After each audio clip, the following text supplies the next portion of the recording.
السلام علیکم ورحمۃ اللہ وبرکاتہ۔ الحمد للہ رب العالمین والصلاة والسلام علی رسولہ الکریم محمد اشرف الانبیاء وافضل المرسلین وعلی آلہ وصحبہ اجمعین ومن تبعہم بإحسان الی یوم الدین وبعد۔ محترم ناظرین و سامعین، آج کے آؤ نبی کی نماز سیکھیں سیریز کے اس ویڈیو میں آپ کے سامنے نماز کے لیے جن چیزوں کا پاک ہونا ضروری ہے ان سے متعلق کچھ گفتگو کرنا چاہتا ہوں، تو ذہن میں ہمارے اور آپ کے یہ رہے کہ نماز کے لیے بدن اور کپڑا اور جس جگہ ہم نماز پڑھنے جا رہے ہیں اس جگہ کی پاکی ضروری ہے۔ یہ ہمیشہ ہمارے ذہن میں رہے، ہمارا بدن پاک ہو، ہمارے کپڑے پاک ہوں اور وہ جگہ پاک ہو جس کو ہم نے مصلی بنایا ہے، نماز پڑھنے کی جگہ بنائی ہے۔ بدن کی طہارت یا بدن کی پاکی کے سلسلے میں آپ کو یہ بتا دینا چاہتا ہوں کہ چند چیزیں ایسی ہیں کہ ان کے لگنے سے جسم ناپاک ہو جاتا ہے، یعنی انسان کا پیشاب، پاخانہ، منی، مزی، ودی، حیض، نفاس، استحاضہ کا خون، لکوریا کا پانی اور کتے کا لعاب وغیرہ، یہ ایسی چیزیں ہیں جو انسان کے بدن میں لگ جائے تو بدن ناپاک ہو گیا، اس کو دھونا ضروری ہوتا ہے۔ پیشاب جہاں لگا ہے وہاں دھویا جائے گا، پاخانہ جہاں لگا ہے وہاں دھویا جائے گا، منی لگی ہے تو ظاہر ہے وہ جنابت کی وجہ سے ہے تو جنابت کا غسل کرنا ہوگا، اس کو دھونا ضروری ہوگا۔ ودی جہاں لگا ہے اس کو دھونا ہے، حیض کا خون، نفاس کا خون، استحاضہ کا خون، لکوریا کا پانی اور کتے کا لعاب وغیرہ جہاں لگے ہیں وہاں اس جگہ کو دھو لیا جائے، پاکی حاصل ہو جائے گی۔ اسی طرح سے حلال جانوروں کے پیشاب یا گوبر لگنے کے سلسلے میں کہ آیا وہ ناپاک ہے یا پاک ہے یا اس کے لگنے سے کوئی قباحت ہے یا نہیں ہے، اس سلسلے میں محدثین نے عام طور سے، حالانکہ یہ اختلافی مسئلہ ہے لیکن آپ کے ذہن میں یہ بات ڈال دینا چاہتا ہوں کہ محدثین نے ایسے جانور جو حلال ہیں، جن کا کھانا اللہ تعالیٰ نے حلال کیا ہے، شریعت اسلامیہ نے حلال کیا ہے، ان کے پیشاب پخانہ کے لگ جانے کی وجہ سے ناپاک نہیں قرار دیا ہے۔ یہ محدثین اور سلف کا منہج ہے۔ کیوں؟ وہ ایک دلیل پیش کرتے ہیں اللہ کے نبی صلی اللہ علیہ وسلم کی حدیث گرامی، قبیلہ عرینہ کے کچھ لوگ جو مدینہ آ کر مسلمان ہوئے ان کے پیٹ پھول گئے تو اللہ کے رسول صلی اللہ علیہ وسلم نے انہیں حکم دیا کہ وہ اونٹوں کا دودھ اور ان کا پیشاب پینے کا حکم اللہ کے نبی صلی اللہ علیہ وسلم نے دیا تھا۔ صحیح بخاری کی روایت ہے، حدیث نمبر 233 ہے۔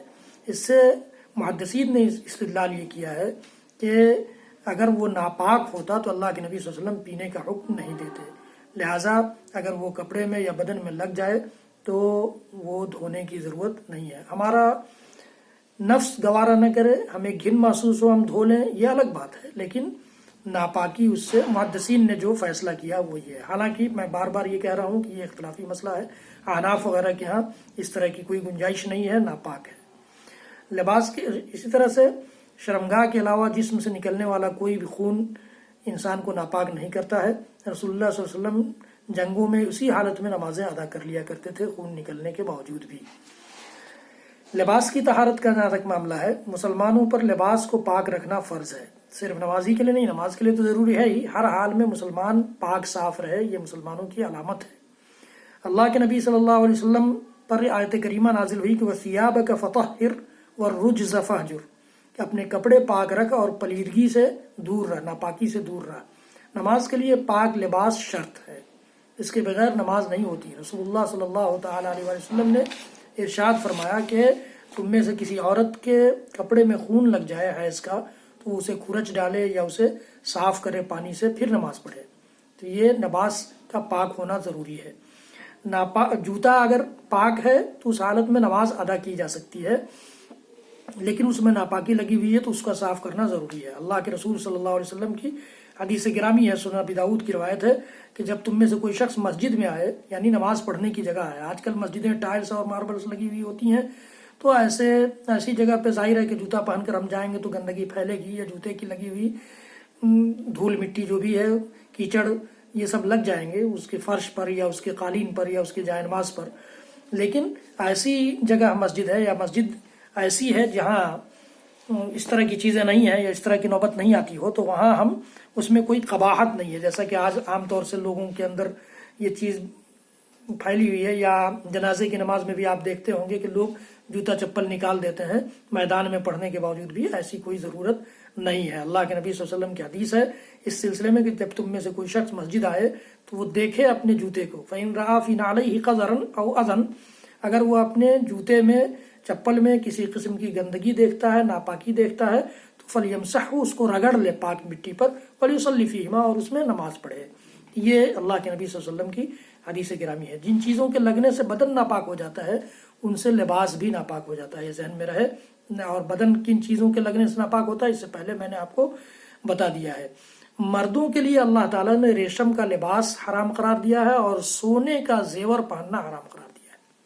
سونے کا زیور پہننا حرام ہے اور لباس ریشم کا پہننا مردوں کے لیے حرام ہے۔ اللہ کے نبی صلی اللہ علیہ وسلم کی حدیث گرامی ہے، جامع الترمذی کی روایت ہے، سنن نسائی کی روایت ہے، حرم لباس الحریر والذهب على ذکور امتی وحل لاناثهم، میری امت کے مردوں کے لیے اللہ نے ریشمی لباس اور سونے کو حرام قرار دیا ہے، جبکہ میری امت کی عورتوں کے لیے انہیں جائز قرار دیا ہے۔ تو ریشم کا لباس نہیں پہنا جا سکتا، عام حالات میں بھی نہیں، نماز میں تو بدرجہ اولا نہیں۔ اور سونے کی انگوٹھی یا سونے کا کوئی چین وغیرہ جو عام طور سے آج کل فیشن ہے، نوجوان لگاتے ہیں، پہنتے ہیں، یہ مردوں کے لیے جائز نہیں ہے، یاد رکھیے گا۔ مردوں کے لیے سونے کا کوئی لباس، سونے کا کوئی زیور یا ریشم کا کوئی بھی لباس جائز نہیں ہے۔ یہ چند باتیں تھیں جو لباس اور بدن کی طہارت اور پاکی سے متعلق تھیں۔ کچھ اس سلسلے کی اور باتیں اگلے ویڈیو میں آپ سنیں گے۔ رب العالمین ہم سب کو کہنے سننے سے زیادہ عمل کی توفیق دے۔ اس ویڈیو کو صدقہ جاریہ سمجھ کر آگے شیئر کریں، لوگوں کو بڑھائیں، لوگوں تک پہنچائیں۔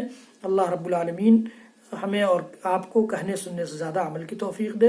ہمیں توفیق دے کہ ہم زندگی کے ہر پوائنٹ پر، ہر نقطے پر اور ہر موڑ پر اپنے نبی کی سنت اور طور طریقوں کو اپنانے والے بنیں۔ حضرات گرامی، میرا یہ ویڈیو آپ کو پسند آئے تو آپ اس کو شیئر کریں، بیل آئیکن دبانا نہ بھولیں اور فیس بک پر لائک کرنا نہ بھولیں۔ رب العالمین ہم سب کو اس کے اجر کا مستحق بنا دے۔ وصلی اللہ تعالی علی نبینا محمد وعلی آلہ وصحبہ وسلم۔ سبحان ربک رب العزت عما یصفون وسلام علی المرسلین والحمد للہ رب العالمین۔ والسلام علیکم ورحمۃ اللہ وبرکاتہ۔